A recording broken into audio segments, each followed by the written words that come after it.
आज 5 साल का इंतज़ार ख़त्म हो गया। 2015 से अब 2020 लग गए।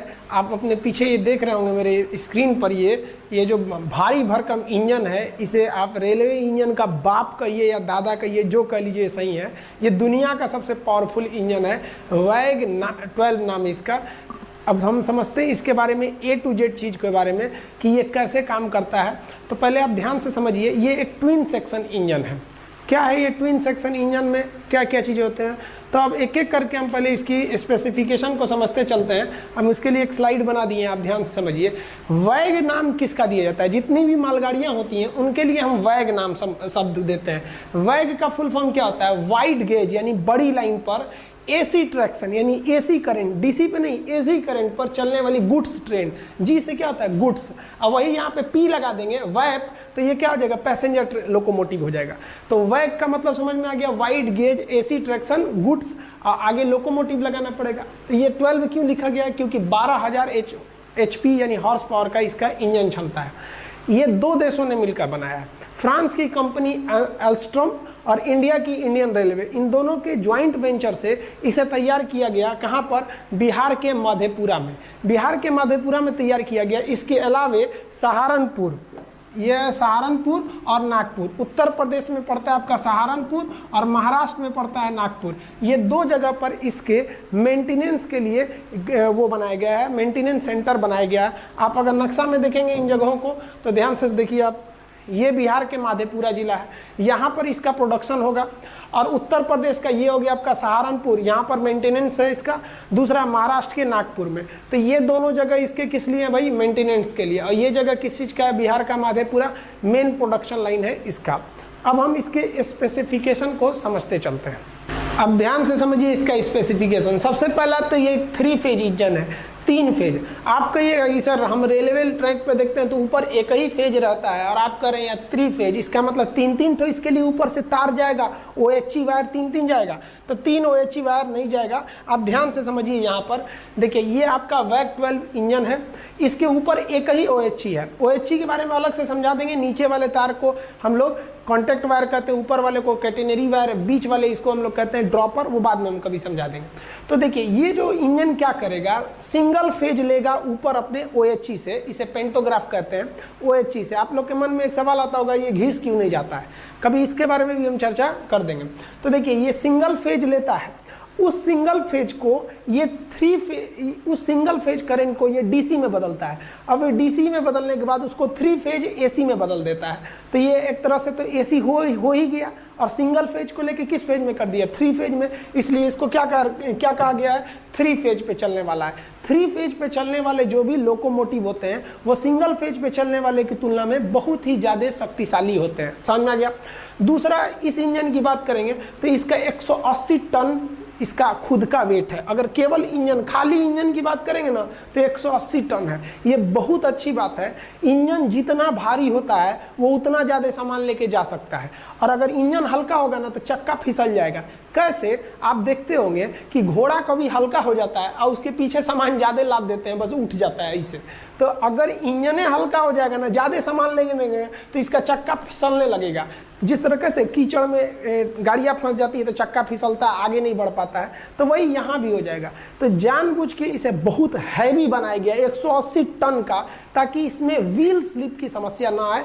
ग्रेडियंट यानी चढ़ाई पे अक्सर व्हील स्लिप की समस्या आती है। तो आप ये दूसरी विशेषता समझ गए। वेट की पावर आप जान गए, इसका 12,000 हॉर्स पावर, 12,000 HP का ये दुनिया का सबसे पावरफुल इंजन है। इससे पावरफुल इंजन अभी वर्तमान में कोई टक्कर का इसका नहीं है। तो ये हमारे इंडियन रेलवे के लिए गर्व की बात है। ये कितने लोड को खींच सकता है? तो 6,000 टन लोड को खींच सकता है। 6,000 टन।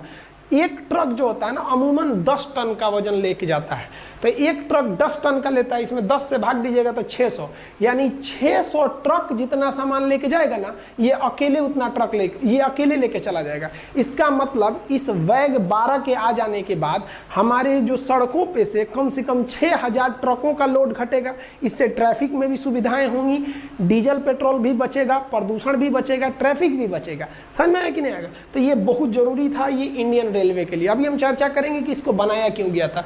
कितना क्षमता है इसका लोड ले जाने का? 6000 टन। इसकी जो मैक्सिमम स्पीड है 120 किलोमीटर पर आवर है। हालांकि इसे 80 किलोमीटर पर आवर की स्पीड से चलाया जाएगा। आपको जान के ताज्जुब होगा, अभी वर्तमान में भारतीय रेल की जो मालगाड़ियां हैं उनकी एवरेज स्पीड है वो मात्र 25 किलोमीटर पर आवर का है, 25 का स्पीड है। तो 80 उस हिसाब से बहुत ज़्यादा है ये के हिसाब से। अब इसको चलाया क्यों जा रहा है? तो देखिए भैया, इंडिया में एक DFC बनाया गया, डेडिकेटेड, मतलब केवल उसी के लिए। जैसे आपसे बोला जाता है ना, डेडिकेटेड होकर पढ़ाई कीजिए, यानी केवल पढ़ाई के लिए कीजिए। डेडिकेटेड मतलब होता है समर्पित। फ्रेट कॉरिडोर, मालगाड़ियों के लिए रास्ता।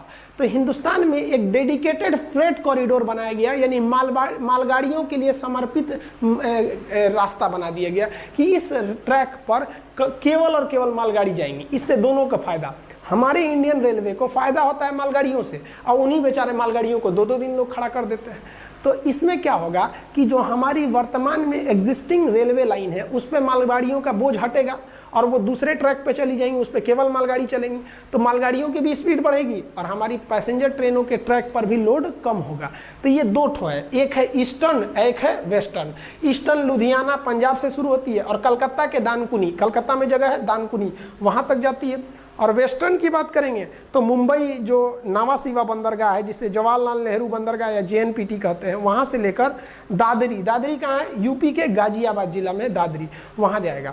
आप नक्शा में देखिएगा इन जगहों को, तो ध्यान से देख लीजिए इन जगहों को। इसको मिटाते हैं, ये लुधियाना है पंजाब का, लुधियाना से ये जाएगा दानकुनी तक, ये हो गया आपका ईस्टर्न।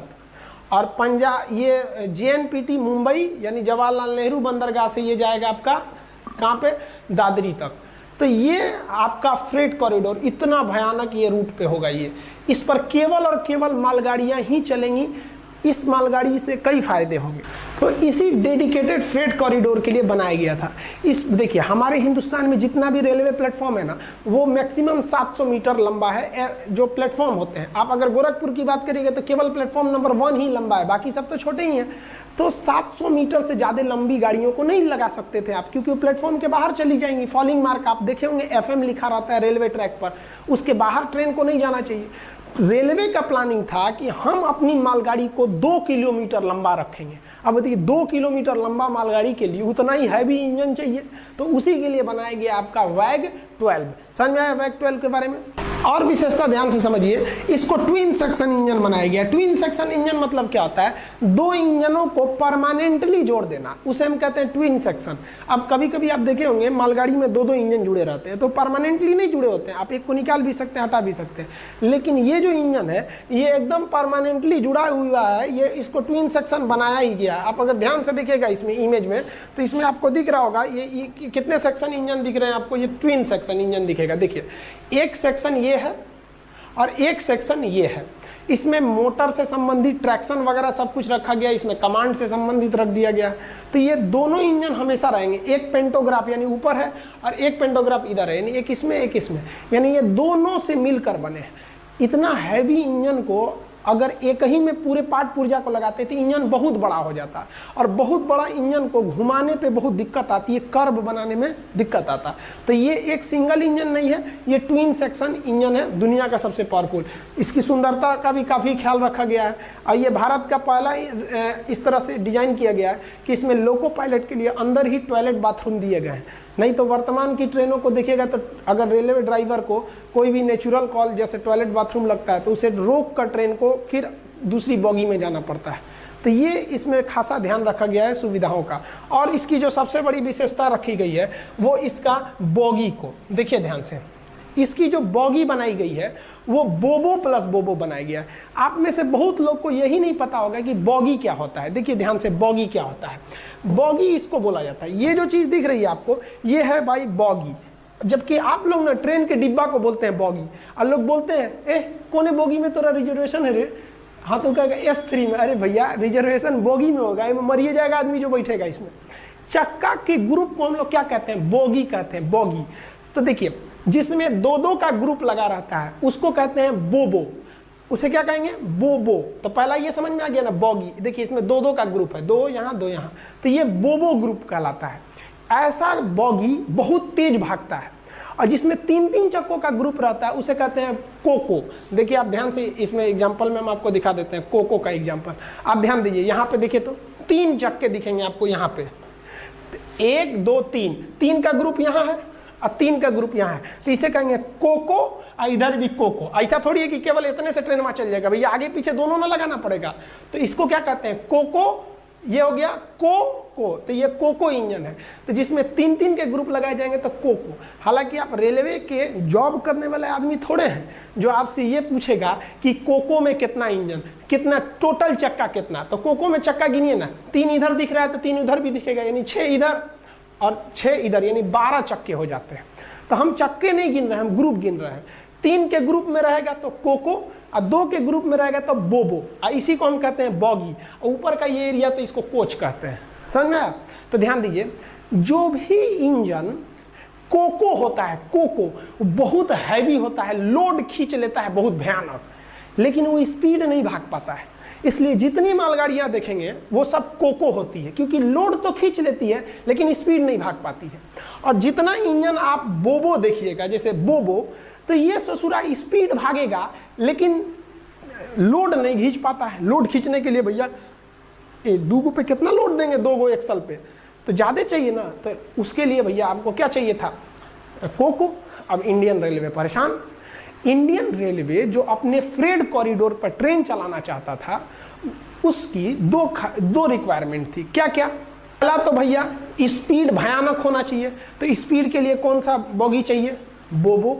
दूसरा रिक्वायरमेंट कि भैया लोड भी भयानक ले जाए, तो उसके लिए क्या चाहिए, कोको। रेलवे पगला गया, अब क्या करें, हम बोबो डालेंगे तो खींच नहीं पाएगा और कोको डालेंगे तो तेज नहीं भागेगा, इनको दोनों चाहिए। तो दिमाग लगाया रेलवे वालों ने, और रेलवे वालों ने क्या किया, इसे बोबो प्लस बोबो बना दिया। देखिए आगे भी 2, देखिए ये इंजन 2 चक्का यहाँ 2 यहाँ, तो ये भी बोबो है पहला सेक्शन में, और दूसरा सेक्शन में भी बोबो है। तो ये बोबो अब प्लस बोबो है, तो बोबो प्लस बोबो बना देने से स्पीड भी भागता है और लोड भी बहुत भयानक खींच लेता है। समझ में आ गया आप लोग को? तो ये भारतीय रेलवे का बहुत ही, समझ लीजिए तो एक बहुत बड़ी उपलब्धि है ये हमारे रेलवे के लिए, कि आज हम दुनिया के सबसे ज़बरदस्त रेलवे को, इंजन को हम लोग ने अपने रेलवे में इंट्रोड्यूस किया है। आगे हम आपको समझा देंगे कि ये ट्रैक्शन क्या होते हैं, ऊपर OHC क्या होता है, पेंटोग्राफ क्या होता है, 2 खंभों के बीच की दूरी क्या होती है। ये सब चीज़ों कभी कभी आपके मन में भी जिज्ञासा आता होगा कि रेलवे में देखते होंगे तो पोल पे देखते होंगे तो नंबर लिखा रहता है 840/3।